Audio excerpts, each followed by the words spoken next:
underline. Omong dikit tapi nyelekit. Bersama Om Bob.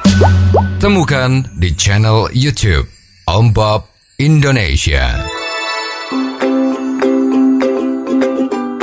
Om Bob, kinerja obligasi negara terkoreksi akhir-akhir ini. Aset rupiah juga kalah menarik dengan aset berbasis dolar Amerika Serikat. Bagaimana Om Bob menggarisbawahi masalah ini?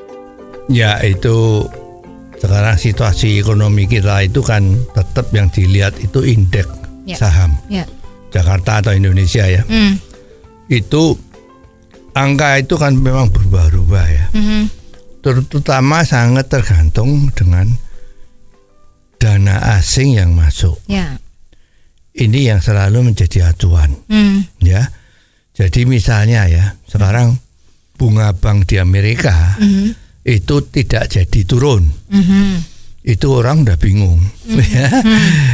Kalau itu turun bunga bank, maka uang-uang yang ada di Amerika sana itu kan merasa rugi. Karena bunganya rendah. Maka uang-uang itu dibawa lari ke Indonesia.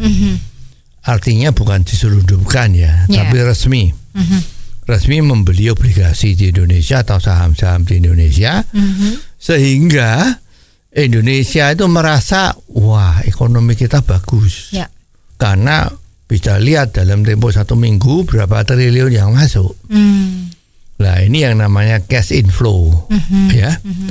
Lah kalau sudah ada cash inflow seperti ini, itu biasanya pemerintah seneng.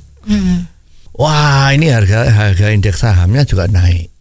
Ya, jadi seolah-olah kapital dari luar negeri itu masuk ke Indonesia. Selalu seperti ini, ya. Tetapi pada saat situasi ekonomi di Amerika itu bunganya naik, maka yang terjadi apa? Uang yang ada di dalam bursa saham Indonesia tadi itu ya langsung sekejap sehari-hari itu menjadi makanan biasa. Kalau ada triliun keluar, ada triliun keluar ya, keluar negeri ya, untuk dijual. Ya, jadi pemilik asing itu menjual. Nah, jual beli yang di dalam bursa Indonesia ini adalah tidak ada batasnya ya.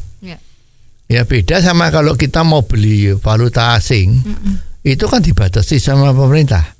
Penduduk Indonesia kalau mau beli dalam bentuk banknote atau dalam bentuk investasi lebih dari 100.000, maka dia harus lapor. Ya, terus kalau dari perbankan, kalau you mau ngambil duit dibatasin sehari hanya boleh 5.000 ekuivalen US dollar ya. Ada juga yang cuman diperbolehkan sebulan 10.000.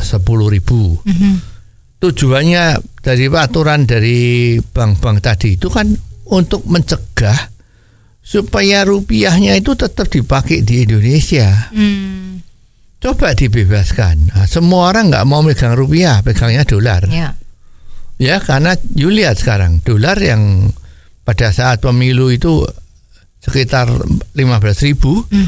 Hari ini sudah 16.000. Nah, oleh sebab itu perlu satu pengaturan ekonomi yang baik. Ya, jadi yang dilihat tuh jangan indeks dari saham-saham di Indonesia atau pasar obligasi rupiah. Ya, pemerintah minjem duit lewat obligasi, terus semua pada beli, terus pemerintah seneng. Tapi begitu ada perubahan moneter di luar negeri, obligasi tadi itu ada pasar sekunder yang dijual. Jualnya di bawah 100. Artinya di bawah 100% ya. Jadi kalau harganya sekarang misalnya kita boleh beli secara 100% gitu ya. Tetapi kalau pasar sekundernya jeblok, itu ada loh yang sampai 75%. Jadi orang yang megang surat utang negara itu ya sudah rugi 25%. Ya, oh tidak akan rugi. Lah iya tidak rugi kalau itu diteruskan dan pembeliannya itu dicairkan pada saat jatuh tempo. Nah, jatuh temponya itu kan panjang, ada yang tahun 50, ada yang tahun 60.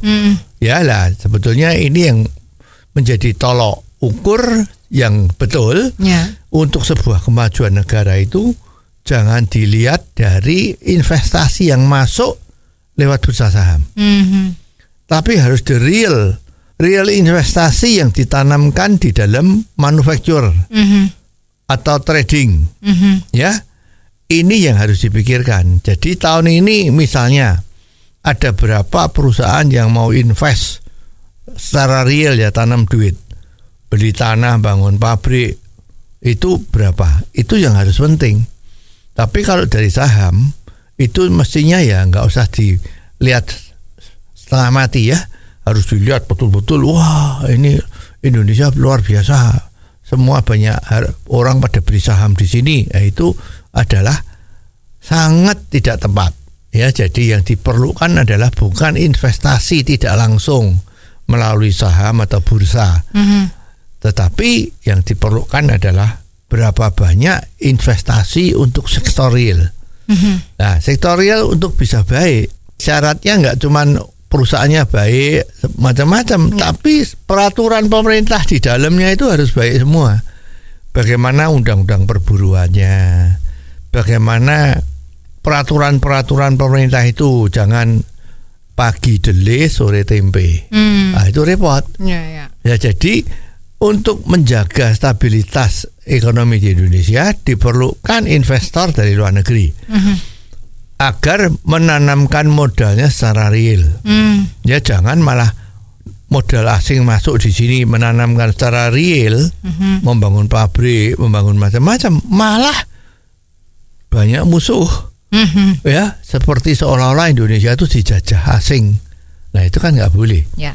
Ya, justru harus diberi karpet merah dengan benar-benar, peraturannya bagus, tidak menyela-menyele, perburuannya itu juga diatur sedemikian rupa agar tidak ada provokasi-provokasi yang merusak hubungan antara perusahaan sama buruh, yang mengakibatkan ketidakstabilan di dalam manufaktur di Indonesia, yang akan berakibat lebih parah daripada goncangan di bursa saham itu. Oh, jadi begitu ya Om Bob. Jelas deh sekarang. Terima kasih Om Bob untuk waktunya. Sampai ketemu lagi di waktu yang akan datang. Underline. Omong dikit tapi nyelekit. Bersama Om Bob. Jika Anda suka dengan channel ini, jangan lupa subscribe, like, dan komen.